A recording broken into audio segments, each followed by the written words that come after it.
नमस्कार। आज हम एक बहुत ही दिलचस्प और चौंकाने वाले सवाल पर गौर करने वाले हैं।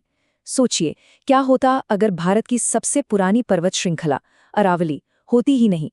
चलिए इस पूरी तस्वीर को समझते हैं। तो चलिए इस सवाल में थोड़ा और गहरा उतरते हैं। एक ऐसा सवाल जो उत्तर भारत के भूगोल, जलवायु और इतिहास की पूरी तस्वीर ही बदल सकता है। बस एक पल के लिए सोचकर देखिए, अगर अरावली पर्वतमाला कभी थी ही नहीं तो क्या होता। तो सबसे पहला और सबसे सीधा असर क्या होता, वो है एक रेगिस्तान का ऐसा मार्च जिसे कोई रोक नहीं सकता। देखिए, हमारी सोर्स मटेरियल के हिसाब से इस पूरी रेंज का जो सबसे जरूरी काम है वो है एक दीवार की तरह खड़ा होना। किसके खिलाफ? थार रेगिस्तान के खिलाफ। ये सच में रेत के एक सागर को आगे बढ़ने से रोकती है। यहाँ पर ना दो अलग अलग हकीकतें आमने सामने हैं।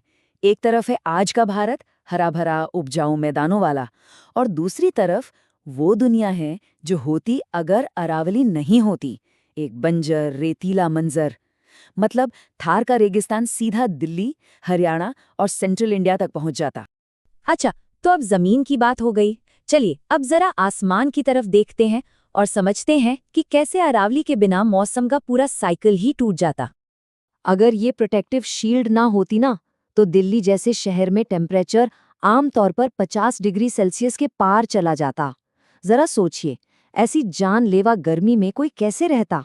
स्रोत इस बारे में एकदम साफ बताता है, दिल्ली दिल्ली नहीं रहती, वो एक डेजर्ट सिटी बन जाती। हर तरफ धूल भरी आंधियां और वो झुलसा देने वाली लू, शहर में रहना ही नामुमकिन हो जाता। तो मानसून में अरावली का रोल क्या है? इसे ऐसे समझिए, ये एक सिंपल 3 स्टेप की प्रोसेस है। पहला, मानसून के बादल समुद्र से आते हैं। दूसरा, अरावली अपनी ऊंचाई से उन्हें रोक लेती है।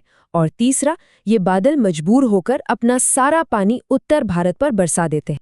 और अगर ये दीवार बीच से हटा दी जाए तो पूरा का पूरा सिस्टम ही बैठ जाएगा। मानसून के बादल आएंगे और बिना रुके सीधे आगे निकल जाएंगे। नतीजा, हरियाणा, राजस्थान, पश्चिमी यूपी, ये सब इलाके परमानेंट सूखे की चपेट में आ जाएंगे। अब देखिए, जब मौसम का साइकिल टूटता है तो उसका असर सीधा जीवन देने वाली चीजों पर पड़ता है। पानी, हवा और यहाँ तक कि जीव जंतुओं पर भी। सोर्स ये भी बताता है कि अरावली की वजह से ही बारिश का पानी जमीन के अंदर जाता है।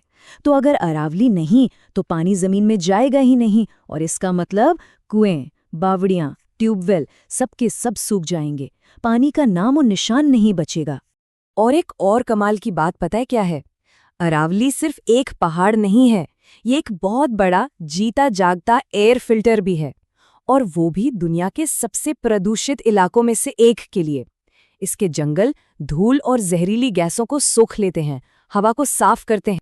और सोचिए, अगर ये फिल्टर हटा दिया जाए तो दिल्ली एनसीआर में जो जानलेवा एयर पोल्यूशन है वो 2 से 3 गुना बढ़ जाएगा। इसका सीधा मतलब होगा अस्थमा, कैंसर और दिल की बीमारियों में भयानक बढ़ोतरी। और बात सिर्फ इंसानों की नहीं है, ये तबाही पूरे इकोसिस्टम को खत्म कर देगी। तेंदुए, नीलगाय, लोमड़ी और ना जाने कितनी तरह के पेड़ पौधे जो अरावली को अपना घर मानते हैं, वो सब हमेशा के लिए खत्म हो जाएंगे। और अब आता है आखिरी और शायद सबसे बड़ा असर, जो इस पूरी कुदरती तबाही को सीधा इंसानी सभ्यता की कहानी से जोड़ता है। देखें, हमारा सोर्स मटेरियल कहता है कि जो प्राचीन सिंधु सरस्वती सभ्यता थी, उसके लिए अरावली एक तरह से क्लाइमेट को स्थिर रखने वाली रीढ़ की हड्डी थी। इसी की वजह से वहां एक स्थिर माहौल बना। तो मतलब साफ है, अगर अरावली नहीं तो नदियां स्थिर नहीं, नदियां स्थिर नहीं तो खेती बाड़ी मुमकिन नहीं, और अगर खेती ही नहीं तो फिर एक बसी बसाई सभ्यता का तो सवाल ही पैदा नहीं होता। तो इस पूरी सिचुएशन को देखने के बाद एक बात तो बिल्कुल साफ हो जाती है कि अरावली को सिर्फ पहाड़ों की एक लाइन समझ लेना बहुत बड़ी गलती होगी। इसकी असली पहचान इससे कहीं ज्यादा बड़ी है। ये सिर्फ पहाड़ नहीं है, ये है भारत की क्लाइमेट शील्ड, एक ऐसी ढाल जो पूरे उत्तर भारत को मौसम के बुरे से बुरे असर से बचाती है। और ये सिर्फ एक ढाल नहीं है, ये एक दीवार है। वो दीवार जो रेगिस्तान को आगे बढ़ने से रोकती है, जिसने सदियों से थार के फैलाव को रोक कर रखा है और करोड़ों लोगों की उपजाऊ जमीन को बचाया है। और अगर बड़े स्केल पर देखें तो ये दिल्ली जैसे बड़े शहर के लिए उसकी सांसें हैं जो हवा को फिल्टर करती है और शहर को जीने लायक बनाए रखती है। तो आखिर में हम कह सकते हैं कि हमारे सोर्स का जो निचोड़ है वो एकदम साफ है। अरावली असल में उत्तर भारत का जीवन कवच है। अगर ये न होती तो देश का एक बहुत बड़ा हिस्सा शायद कभी रहने लायक होता ही नहीं।